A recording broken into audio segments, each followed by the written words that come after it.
Merci d'être là aussi. C'est Alerte Générale, l'émission des gens qui en ont gros, comme vous le savez.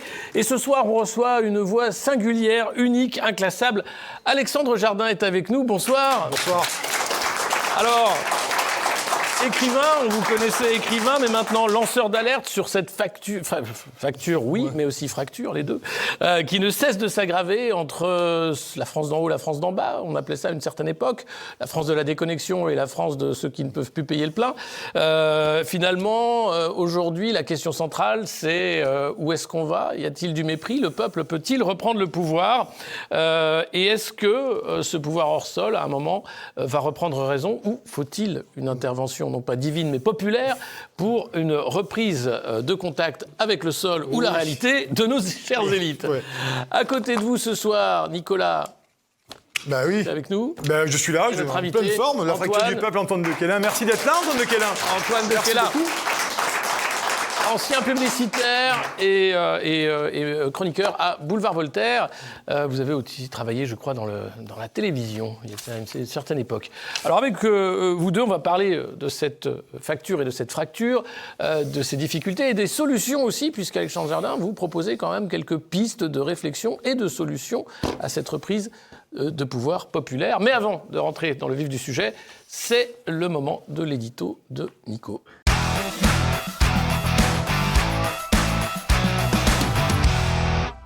Chers amis, bienvenue dans l'Alerte Générale, merci d'être là. Bienvenue, on va parler ce soir du musée des horreurs bruxelloises, ce paradis où une impératrice en deux couleurs, jaune et bleu, décide pour 450 millions d'Européens sans être élue par personne. Alors levez la main droite et applaudissez Ursula. Ursula von der Leyen qui veut surveiller vos messages et fliquer vos virements bancaires. Merci pour elle, elle sera très touchée de ces marques d'amitié. Donc elle veut fliquer vos virements bancaires, mais ces textos de négociation du plus juteux contrat vaccinal de l'histoire, vous le savez, échangé avec Albert Picous-Bourla, le patron de Pfizergate, se sont mystérieusement évaporés. Voilà l'enfilade maison version Union européenne. Continuons rapidement la visite guidée de ce grand centre de répression des idées où les conflits d'intérêts et les affaires de corruption sont produites de façon industrielle. La prochaine étape sera d'entrer votre carte d'identité sur YouTube pour que votre gamin puisse regarder tranquillement les pas de patrouille. Car le portefeuille européen d'identité numérique sera notre nouvelle prison, chers amis. Et on ne s'arrête pas à l'identification, vous le savez, on vise aussi notre et votre porte-monnaie. La Banque Centrale Européenne dirigée par Cricri Lagarde, vous savez, la Cosette version Chanel de Francfort, prépare-elle l'euro numérique. Demain, chaque achat sera tracé, plafonné, surveillé, annulable et désactivable à distance. C'est tellement plus simple. Génial. Vous voulez ouvrir un compte, retirer votre carte vitale, publier un commentaire ou consulter un médecin, eh bien à chaque fois, vos papiers seront exigés. Voilà la Ausweis de la modernité bruxelloise. Et le clou du spectacle, 90 milliards d'euros vont encore être débloqués par la Commission pour Koko Zozo Zelensky. Alors la France, au bord du chaos, devra cracher près de 15 milliards qui iront à un clown ukrainien qui ne sait rien faire d'autre que de tourner des TikTok en treillis devant des fonds verts en couinant pour des euros. Et alors que chez nous, le pays est en train de se cracher et on va en parler ce soir. Pour Jean-Noël Barrot, l'émérite, ministre des Affaires qui lui sont très étrangères, cette aide permettra de donner de la visibilité aux Ukrainiens. Alors au niveau de la visibilité ukrainienne, c'est du côté des oligarques du régime qui se dort la tagliatelle du côté de la Côte d'Azur avec notre pognon dans les palaces. Mais tout cela ne serait pas possible sans notre opposition politique, les amis, du néant parlementaire qui a bien compris que pour continuer à buller à nos frais et pour durer, il faut surtout être du côté du manche ukrainien et de la nouille gluante bruxelloise. Marine de la Peine nationale nous expliquait sur X qu'on peut changer cette union de l'intérieur démocratiquement. Alors placer Union européenne et démocratie dans la même phrase, ça tient de la béatitude. Mais ces gens font tout ce qu'ils peuvent pour rester le plus près de quoi ? Du beurre. 30 ans qu'on nous sert cette grosse carotte, 30 ans qu'on nous prend pour des jambons. Cette Union européenne n'est pas faite pour être réformée ni de l'intérieur ni de l'extérieur. Elle se subit ou elle se quitte en réalité. La sortie commencera le jour où nous dirons non à ce totalitarisme européen maintenu avec la complicité de cette caste politique qui se nourrit au banquet des indemnités et des privilèges du Saint-Empire bruxellois. Et pendant ce temps, pour finir, Choupinet Ier, le sale gosse qui nous sert de président, veut faire le plus gros défilé du 14 juillet que la France ait connu. Voyez ça, les amis, et ça nous coûtera bien sûr un pognon de dingue. Tout ça pour rafraîchir la glotte et le gosier d'une centaine de courtisans. Il finira seul à saluer des barrières et des trottoirs vides depuis sa grosse bagnole pour peut-être finir en double fil du côté de Bruxelles à la fin de son mandat de malheur. Voilà les amis, c'est Alerte Générale, c'est le moment.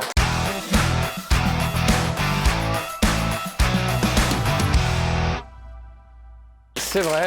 On parlera de l'Europe et de Bruxelles, mais on va peut-être d'abord s'attarder sur un problème bien français, la taxe. Les impôts. Le carburant, en France, il est plus cher qu'ailleurs, pas parce que le pétrole y est plus cher, mais parce que la taxe y est quand même plus habile, plus permanente et prégnante.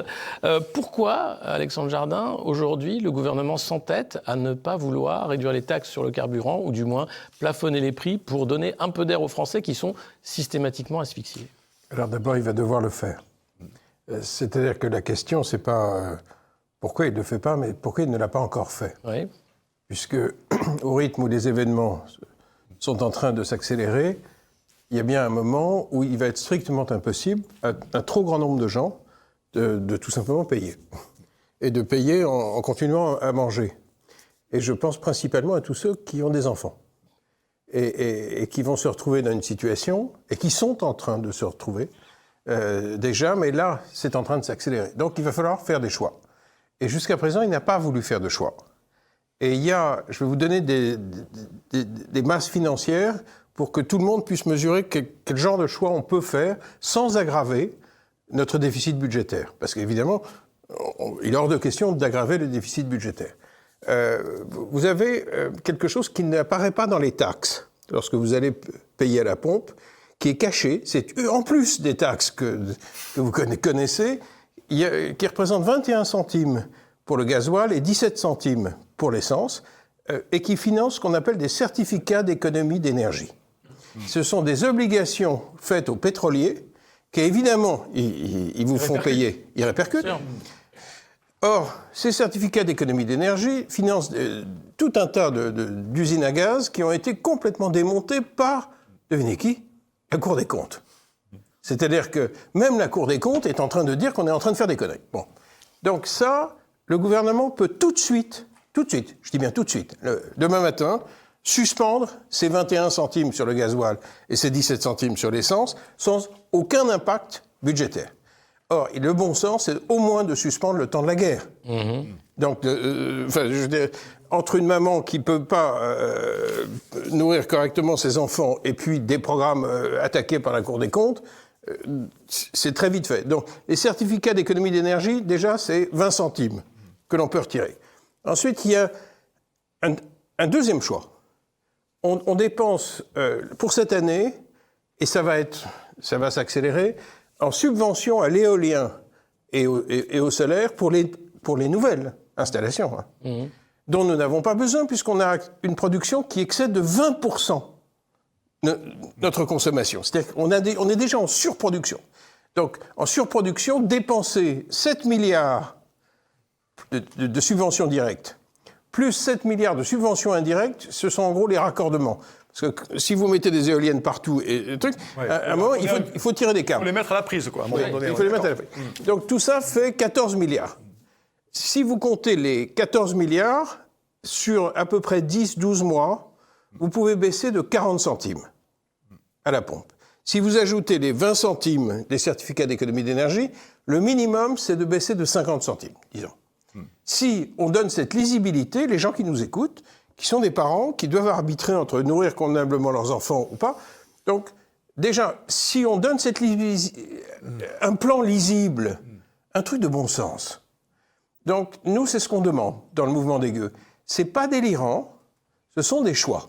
Alors pourquoi ils les font pas? Ah oui. Ah oui. Ils les font pas parce que ça revient à remettre en question des équilibres politiques, notamment des accords parlementaires avec le Parti socialiste et les Verts.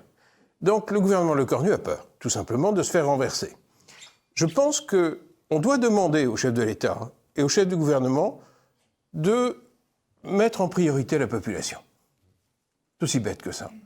Dans une situation aussi difficile, mais je pense vraiment, c'est-à-dire que ça me paraît quelque chose d'absolu bon sens. Je ne vous dis pas qu'il faut aggraver le déficit budgétaire. On serait complètement fou. Donc, si on veut le faire sans aggraver le déficit budgétaire, il faut faire des choix. Alors, ça aura un coût politique probablement pour Lecornu. Sincèrement. Mais on s'en fout de Voilà, on s'en fout. Mais oui. On s'en fout.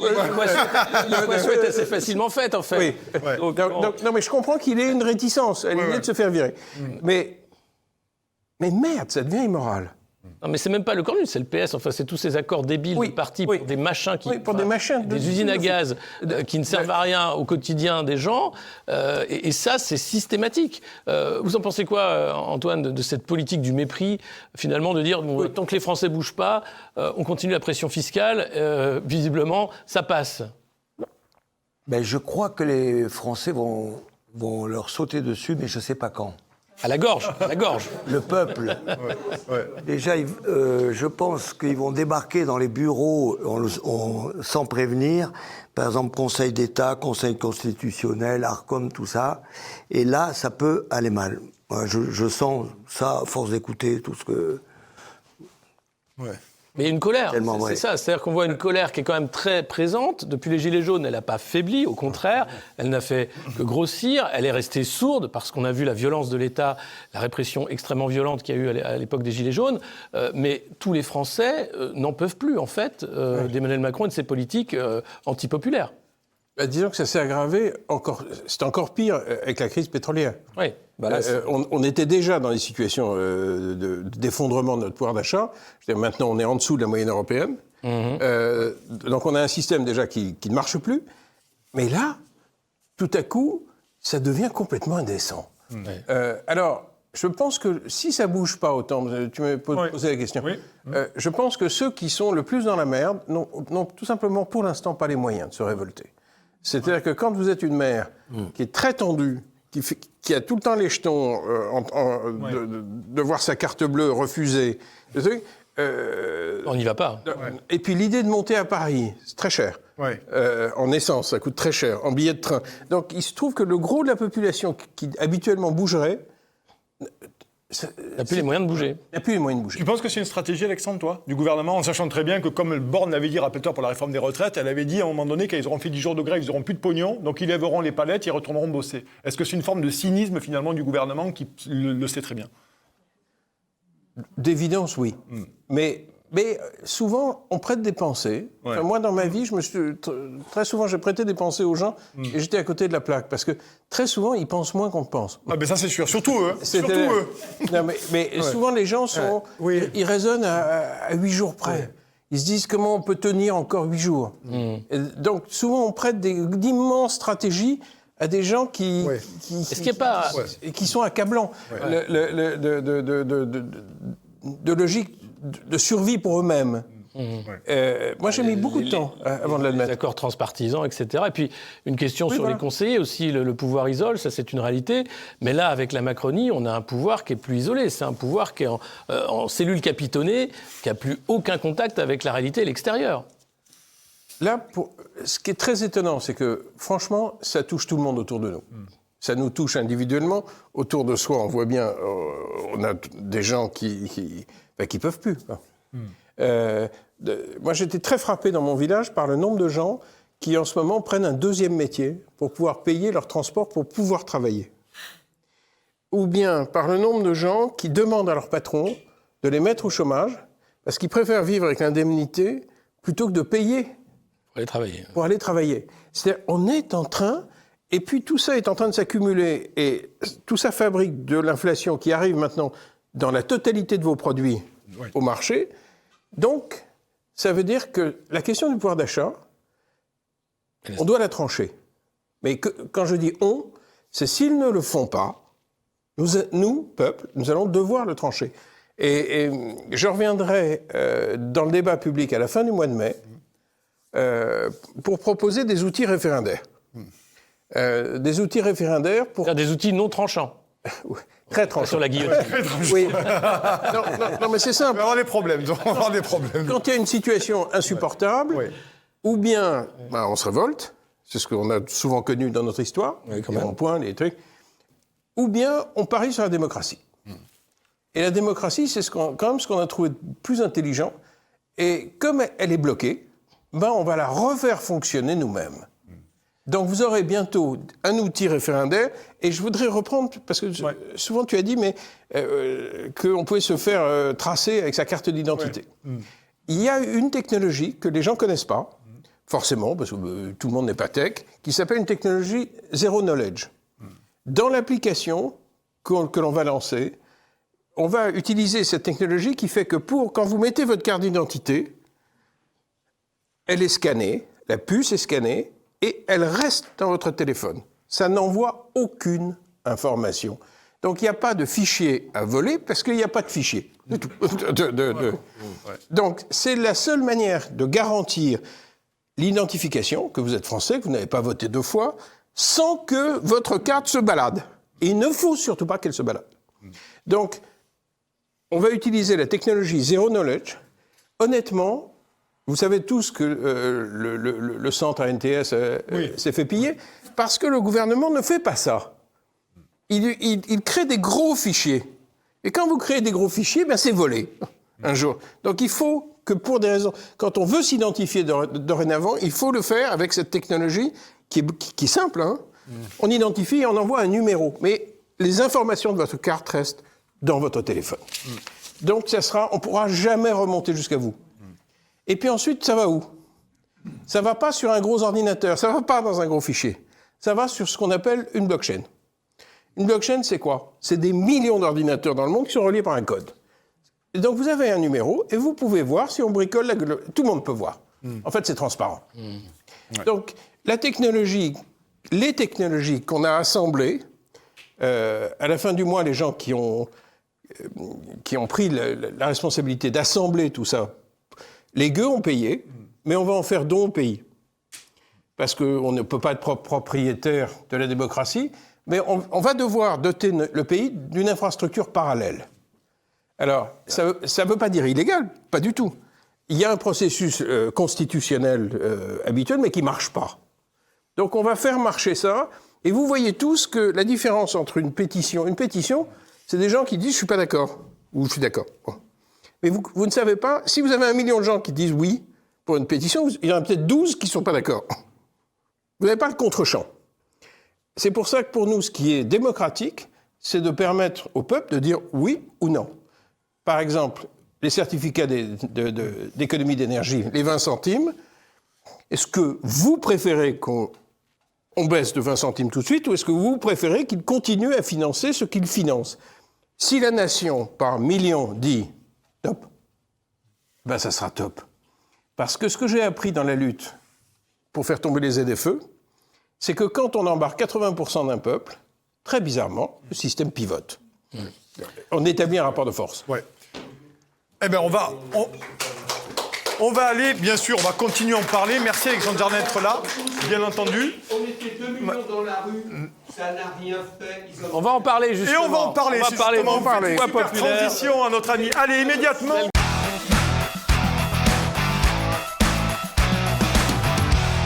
Allez, le grand déballage, vous êtes toujours sur l'Alerte Générale, bien entendu. Partagez, likez, faites connaître l'émission autour de vous. Merci beaucoup, chers amis.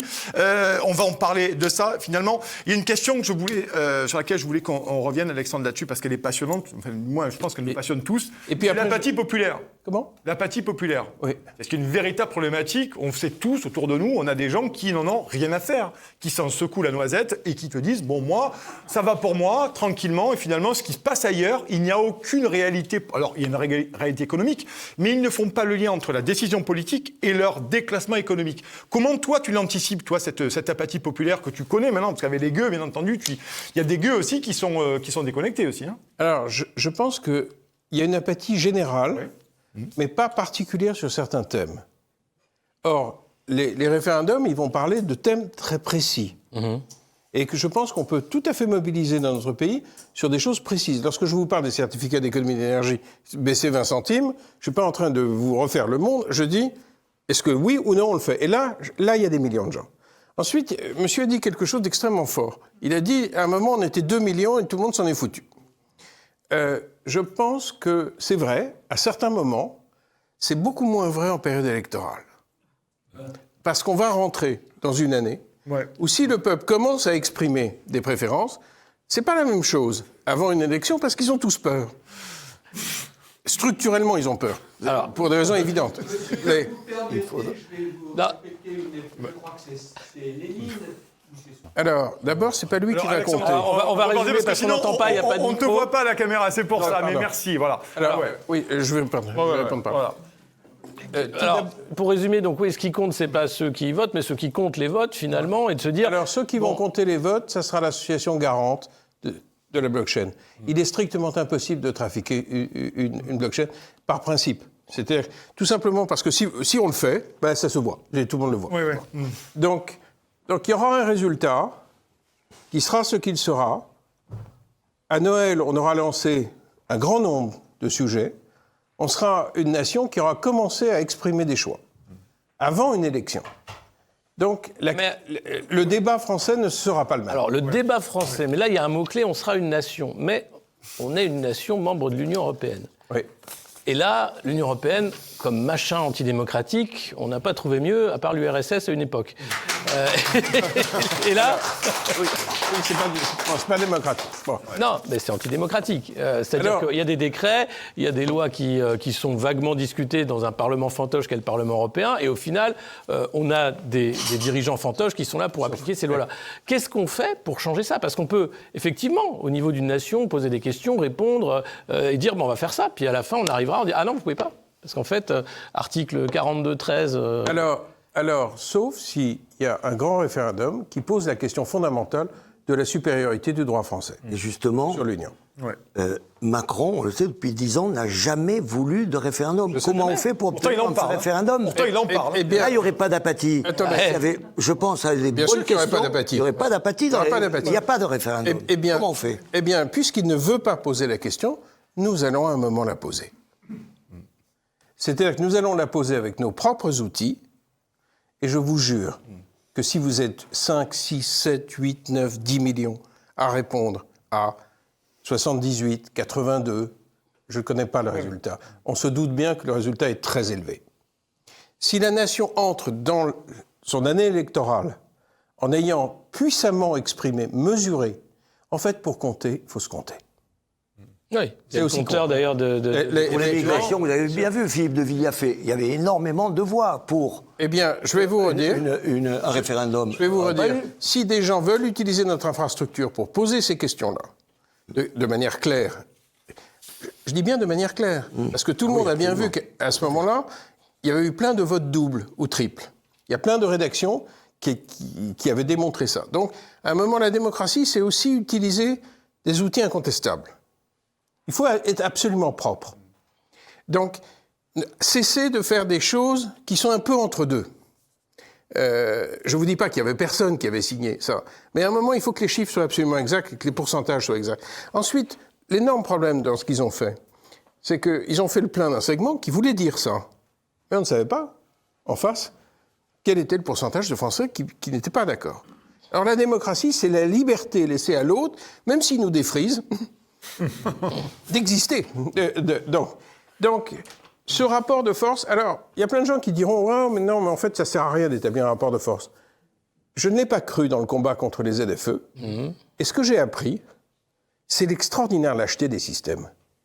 C'est-à-dire que le jour où c'est passé au Parlement, qui a voté pour l'abolition des ZFE ?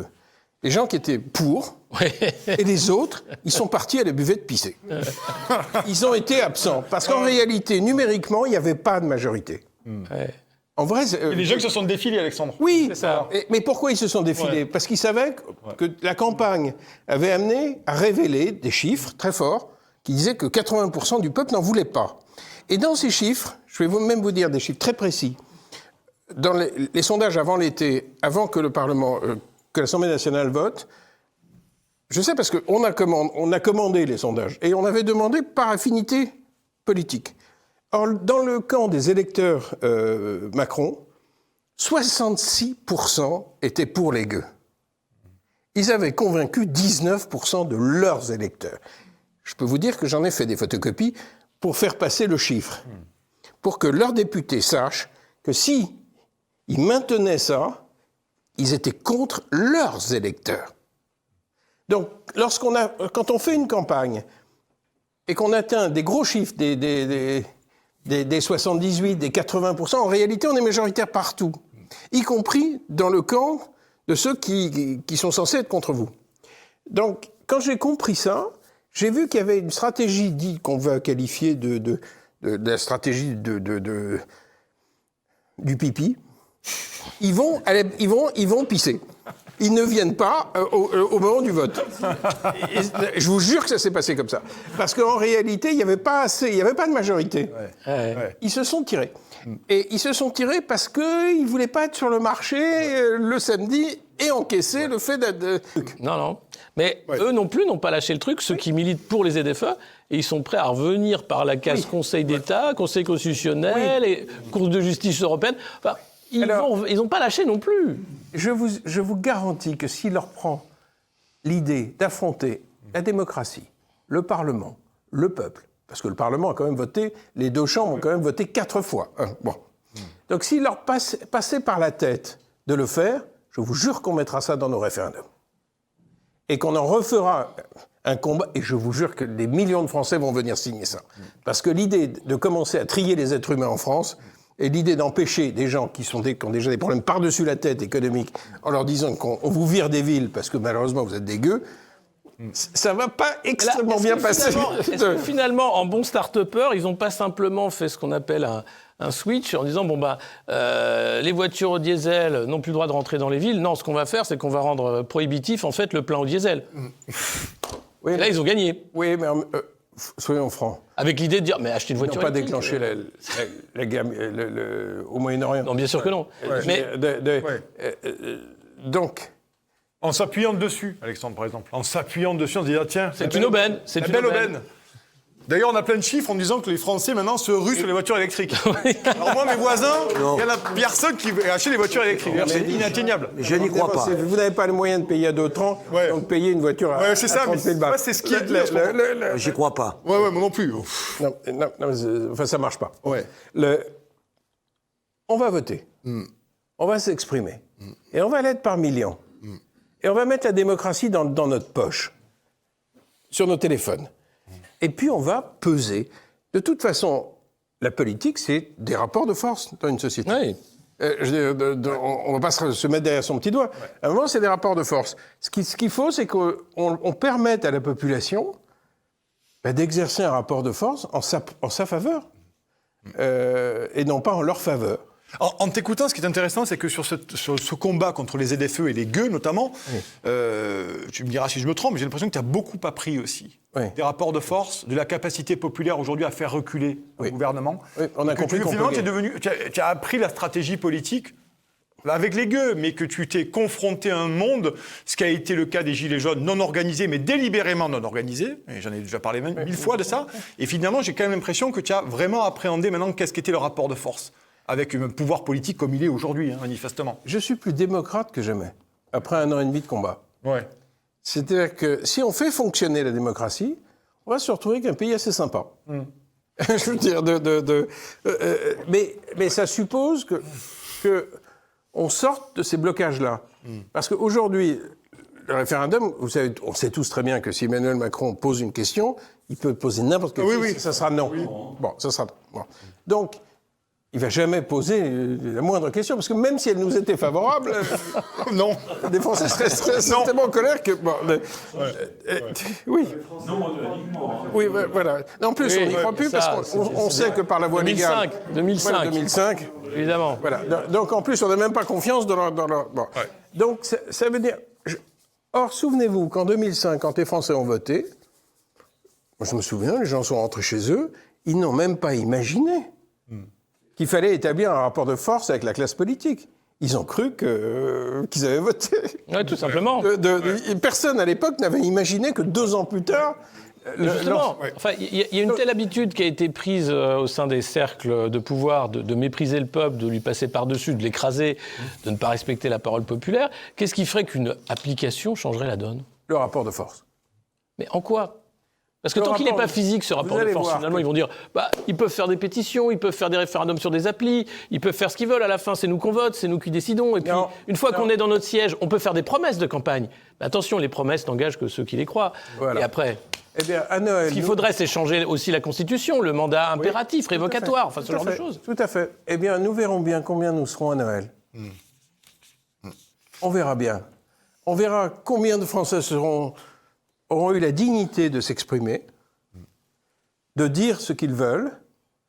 Les questions qu'on va poser, on va les poser de manière neutre, de manière très suisse, c'est-à-dire avec le respect profond de l'autre. L'autre a le droit de ne pas être d'accord. C'est ça, la démocratie. On va... C'est très important. Parce qu'il faut qu'on ait des chiffres vrais, sincères. Et puis, ce rapport de force, nous verrons son étiage à Noël. On verra d'abord... Je peux vous dire que si les premiers référendums sont tout à coup mobilisent vraiment, vous allez voir que bizarrement, ça va être en haut de l'actualité. C'est-à-dire qu'il n'y aura plus un politique qui pourra se pointer sur un plateau sans qu'on lui dise « mais c'est quoi votre position ?» Parce qu'il y a 1, 2, 3 millions de gens qui ont dit ça. C'est quoi votre position? Donc, or, le pouvoir, ça commence par truster les sujets. Sur lesquels tout le monde est absolument contraint de venir se positionner. Ah bah après... et en période électorale, je ne vous dis pas que c'est une période neutre. Ça, c'est une chose, mais vous avez la chance d'avoir quand même encore des médias mainstream qui vous ouvrent le micro pour en parler. Mais quand on voit la difficulté qu'ont eu les souverainistes pendant des années de faire entendre simplement une parole qui remettait en question la construction européenne, c'était impossible dans les médias. Oui, donc il y a aussi un jeu médiatique difficile. C'est pour ça que le nombre compte, bien entendu. C'est pour ça que je vais profiter de ma position. Bien sûr, non, mais c'est-à-dire, je la critique pas. J'ai profité de ma position d'écrivain dans le combat contre les ZFE. J'en ai profité. Je savais qu'en plus on est en France et que quand vous êtes écrivain, vous n'êtes pas regardé comme si vous étiez... vous avez une sorte de passeport neutre. Sauf Boilem sans salle. Par exemple, dans le début du combat pour les ZFE, la première émission, c'était quoi? C'était Tocsin. Oui.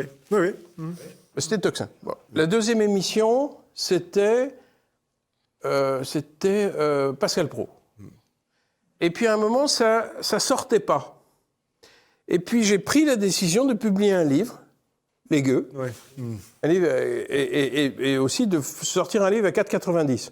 C'était un livre qui pouvait se diffuser.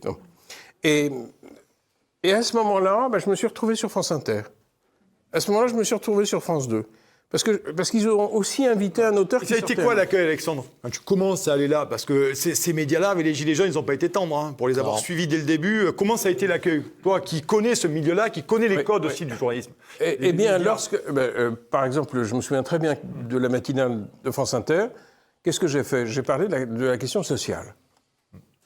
Parce que derrière la question des ZFE, c'est une question sociale. Ah oui, c'est les gens qui ont les moyens ou pas de changer de voiture.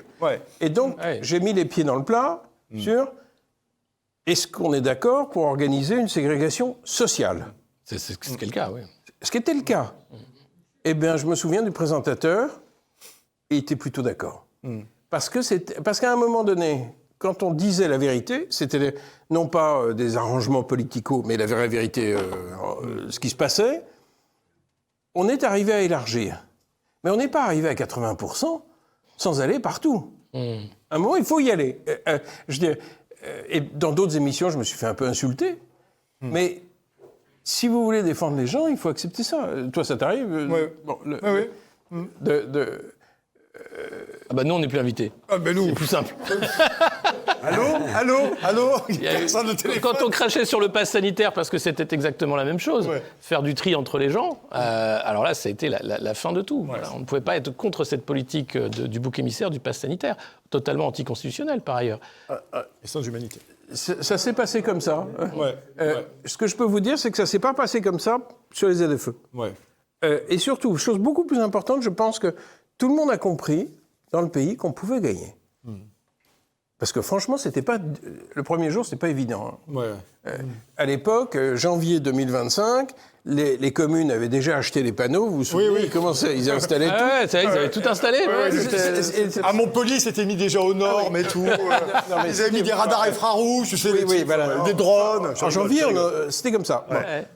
Et là, je me souviens des premières fois où on en parle sur Tocsin, c'était Daniel Guichard qui m'avait emmené. Qui m'avait envoyé... je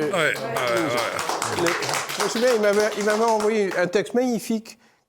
J'étais au Canada, pour des raisons privées, et la nuit sous la neige, je me souviens, je reçois un mail de lui. Puis Daniel Guichard, en plus pour tout le monde, c'est... Je me suis dit, est-ce que c'est le vrai Daniel Guichard? Et je l'appelle, Il me dit, oui, je connais une fille qui a une matinale sur Tuxin, on va lancer ça. Bon. Et puis, de fil en aiguille, je pense que ce qu'on disait était tellement vrai qu'à un moment, c'était vraiment un truc dégueulasse. C'était un truc dégueulace de trier les gens. Oui, c'est tout. Donc, à un moment, je veux dire, personne, fondamentalement, personne n'a envie de respirer de la merde. Ça n'existe pas. Ah, c'est quoi c'est généralement l'appel du château.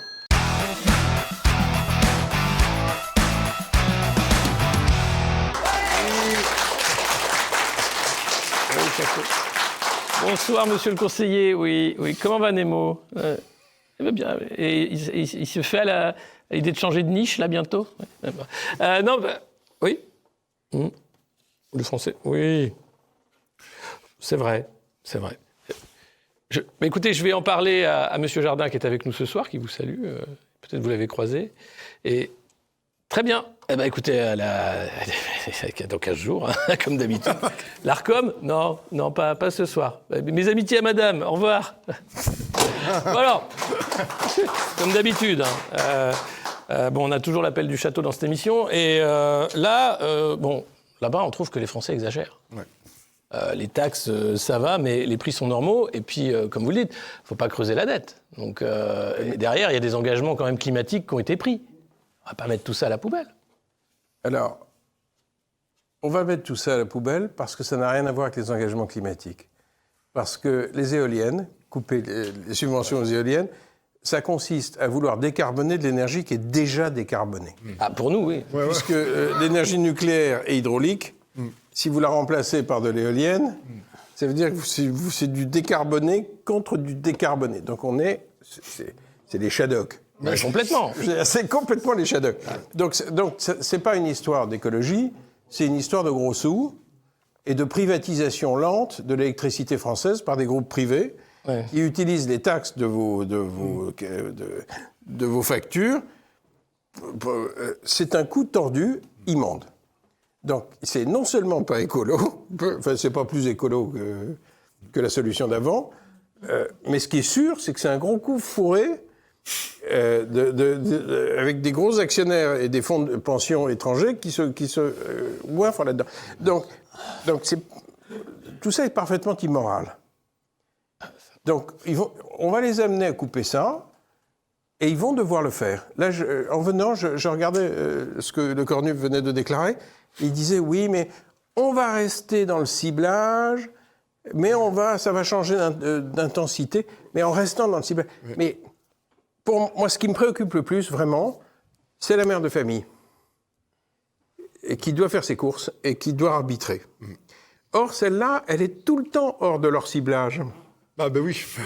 Et quand je les voyais dire, mais on va aller à l'urgent, les secteurs urgents, mais enfin, la mère de famille, c'est le secteur urgent. En vrai, c'est vraiment... Je dis ça parce que... D'abord parce que j'en connais un certain nombre qui sont en train de faire des mauvais arbitrages en ce moment. Ça fait belle lurette qu'elles ont coupé les fringues, qu'elles ont coupé Et là, c'est pas possible. Donc, on va tranquillement... S'ils ne le font pas, nous allons le faire par voie référendaire. Et vous allez voir qu'on va peser. Je dis pas que je peux pas vous garantir qu'on va y arriver. Je peux vous garantir que si on le fait pas, on va pas y arriver. Ça, c'est sûr. C'est-à-dire... Le % des gagnants... non, mais c'est comme les ZFE. Je pouvais pas garantir le premier jour qu'on allait y arriver. Bah mais à un moment, si on lâche pas le morceau... Ça peut jouer. Oui. Ça, c'est jouable. Antoine, là-dessus, une réaction par rapport à ça. Est-ce que ça se joue ? Est-ce que ça peut jouer ? Est-ce que ça peut se gagner ? Oui, il faut compter. Ouais. Compter. Je suis dans le doute maintenant. Je suis dans le doute parce que référendum, ça je suis dans le doute, j'avoue. Moi, la question que je voudrais poser, vous savez peut-être, c'est, on nous parle régulièrement de la destitution parce qu'il faudrait passer de Macron. Mais est-ce qu'il y a quelque chose qui le permet ? Non. Mais on s'en fout, il n'est plus là dans un an. Oui, mais quand même, si c'était maintenant, ça ferait... Ça nous arrangerait. Mais Non, mais surtout, ce serait un équilibre des pouvoirs. C'est vrai, mais si en la même destitution temps, était rendue possible par un équilibre des pouvoirs, même s'il y avait des vrais contre-pouvoirs, la question des contre-pouvoirs, elle est essentielle. Oui. Et le référendum serait un contre-pouvoir, light, on va dire, pas de constitutionnel, donc qui pourrait être ignoré totalement par la classe dirigeante. c'est compliqué en année électorale. Voilà, parce que ça joue D'une sur part, l'électoral. c'est parce que c'est pas un moment comme un autre. Ensuite, nous déciderons aussi de ce que nous ferons de cette puissance. C'est-à-dire, un mouvement référendaire n'appartient pas aux gens qui l'organisent, par essence. Donc, à un moment, tous ces gens, ils vont dire des choses. Ce débat qui va démarrer à la fin du mois de mai, il y a plein de trucs qui vont se dire. Or, chose très importante, l'association qui porte l'outil référendaire, c'est pas les gueux. Parce qu'il ne fallait pas que ce soit les gueux. Nous, on l'a financé, mais il fallait que ce soit un système autonome. Ouais. Et à partir du mois de septembre, à partir du 1er septembre, il y a une version 2 qui sortira pour que les mouvements français qui apportent au moins 100 000 signatures puissent venir proposer un référendum. Parce qu'il faut que les gens puissent se l'approprier. On parle de comptes, et justement... c'est l'heure des comptes, Alexandre Jardin. Allez, l'heure des comptes.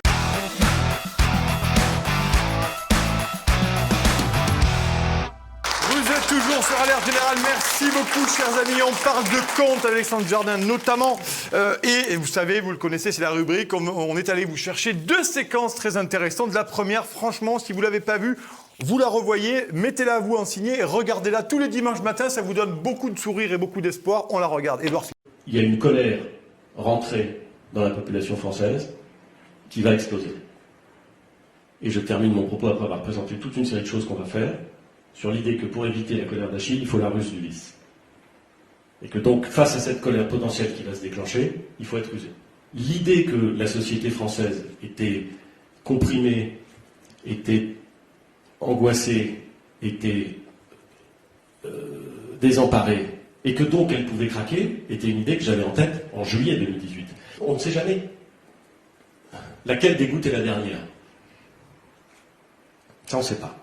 On peut pressentir, mais on ne le sait pas. En revanche, on peut savoir si le vase est bientôt plein. Et en 2017, on fait les ordonnances travail. Moi, je me dis, quand on fait les ordonnances travail, ça va être terrible. Parce que je me souviens de la loi travail. 2 ans avant. Manifestation monstre, tension maximale. On fait les ordonnances travail et ça passe. On fait la réforme de la SNCF. On met fin au statut. Et on ouvre la concurrence. On s'attend à des blocages complets. Et on ne les a pas tant que ça. Il y a des grèves, mais ça passe. C'est horrible. C'est incroyable. Alors, c'est une déclaration, enfin, c'était une conférence d'Édouard Philippe au Mardi de l'Essec, c'était en mai 2021. Donc, ça remonte un peu. C'est après les Gilets jaunes. Et là, il dit, ça passe, Alexandre. Ça passe. C'est-à-dire qu'on leur met tout ce qu'on veut dans la gueule. Je suis désolé d'être vulgaire. Oui. Mais finalement, l'apathie populaire, on en parlait tout à l'heure, ça passe. Vous avez lu Branco, les 13 pillards. Il n'est pas corrompu, il est la corruption. Il fait partie des 13. Il faut voir de quoi il est capable, d'aller à l'humanité, un jour, etc. Tu vois, Alexandre, cette déclaration, elle est quand même... Alors moi, j'ai envie de répondre à ce verbe, ça passe. Oui, ça passe. En fait, ça passe parce que dans notre démocratie, nous n'avons pas le référendum d'initiative citoyenne. Nos voisins, les Suisses, l'ont. Ça veut dire que nous avons un système où, le soir de la présidentielle, nous allons être virés pour 5 ans. C'est ça le principe.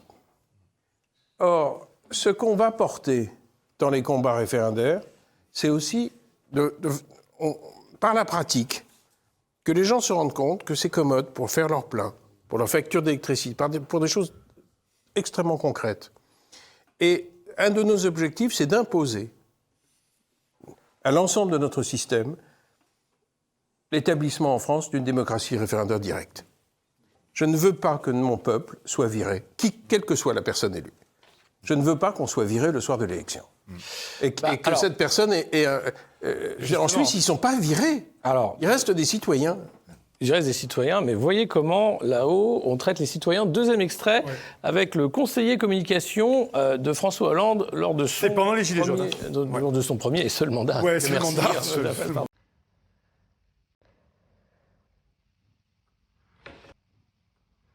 Je ne sais pas si vous avez vu cette une. Je ne sais pas si vous avez vu cette une de Marianne dans laquelle je déclare que je me prépare. Se préparer. Se préparer à quoi? Comment? À quoi? Comment? Pourquoi? Pourquoi? Je me prépare parce que. Voilà, hein, ils sont cons, ils manifestent, mais c'est des cons. Si on faisait des tests de cri et entrée de manif, il n'y aurait pas grand monde. Ouais.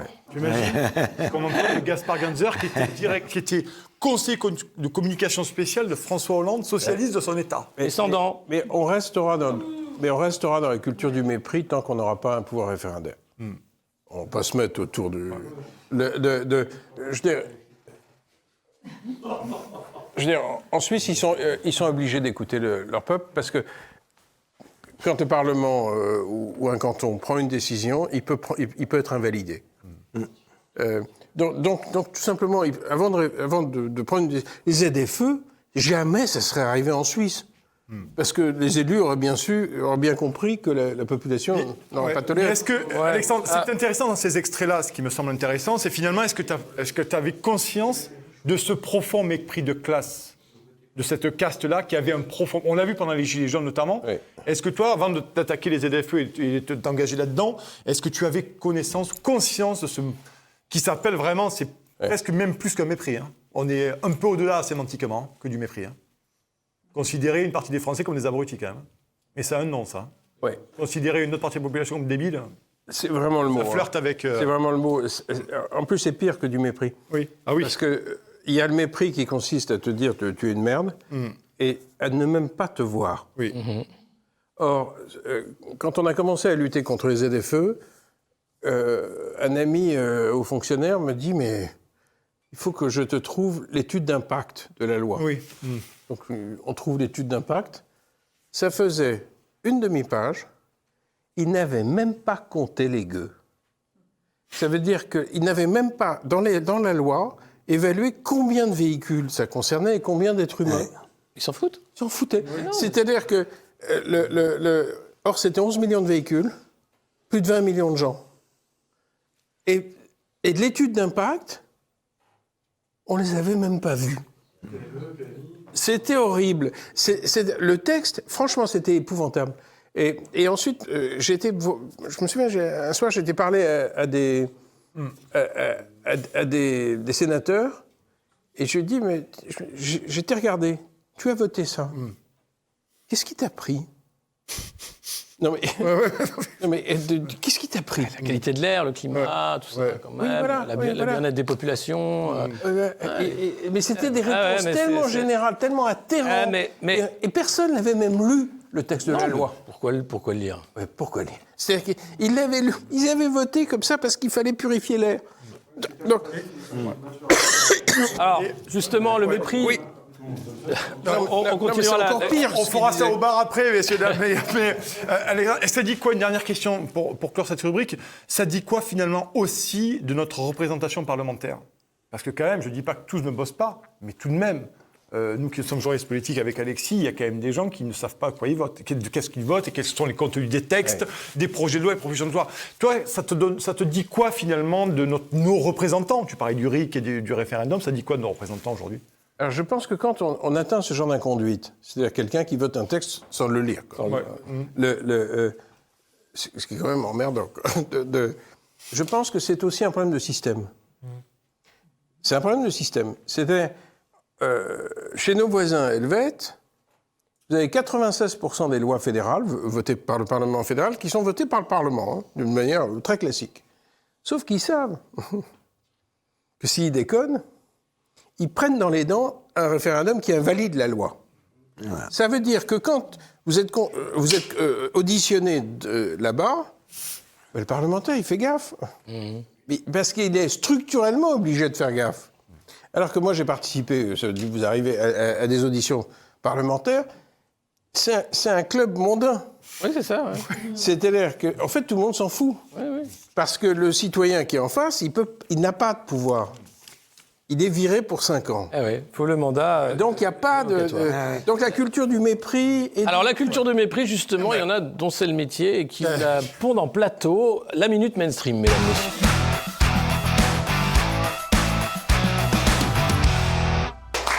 Nicolas, j'aimerais ce soir saluer le courage d'Ursula von der Leyen, qui a expliqué, et de manière très simple, que l'énergie, quand même, la moins chère, c'était celle qu'on ne consommait pas. Exactement. Et je me demande si finalement, le fait que l'essence soit si chère n'est pas une portée pédagogique de l'Union européenne pour que tous les Français comprennent finalement que l'énergie, elle a un coût. Et en plus, elle a un coût écologique. Ah, j'irai plus loin que ça. Pour moi, c'est une bénédiction. Ah. C'est une bénédiction. Comme ça, les gens vont se tourner mécaniquement, naturellement vers la voiture électrique. Et oui. Et là, nous aurons cette transition écologique qui permettra, bien entendu, de mettre en place ce qu'avait parlé l'émérite Agnès Pannier-Runacher et toute cette bande de gens, finalement, extrêmement brillants, qui ont compris que l'avenir de la planète passait par les chars à voile solaire. Et là, on est bien. Et la trottinette. Là, on est pas mal. Mais ça, c'est une chance. Et je veux dire que ça va quand même peut-être remplacer la France qui râle par la France qui travaille. Oui. Qu'elles comprennent enfin que, un sou c'est un sou, et que ça suffit de dire que ça va pas, alors qu'on a des politiques quand même formidables qui sont là pour assurer l'avenir de nos enfants. Et bien entendu. Donc comme ça, nous pourrons tous vivre dignement, je le disais notamment dans cette transition écologique, qui est absolument obligatoire. Obligatoire. Les gens doivent penser maintenant écologie, sobriété, poke-ball, tofu, sucer des cailloux, c'est ça l'avenir. C'est ça l'avenir. Et ceux qui veulent fumer des clopes érosées au diesel, que grand bien leur fasse, ils n'auront plus le choix, ils n'auront plus le droit. Voilà, ce sont les dinosaures de nos jours. Merci Exactement. beaucoup. Merci beaucoup. C'était Alerte Générale. Merci. Merci de nous avoir suivis. N'hésitez pas à mettre un pouce, bien sûr, à vous abonner, à nous suivre. Merci à nos invités. Le débat, évidemment, va se poursuivre sur la question des référendums. On va bientôt en parler en vrai avec l'application qui arrive. Et puis, continuer de suivre l'actualité autrement. Alerte Générale revient dans 15 jours. Merci. Salut, bye bye. Ciao.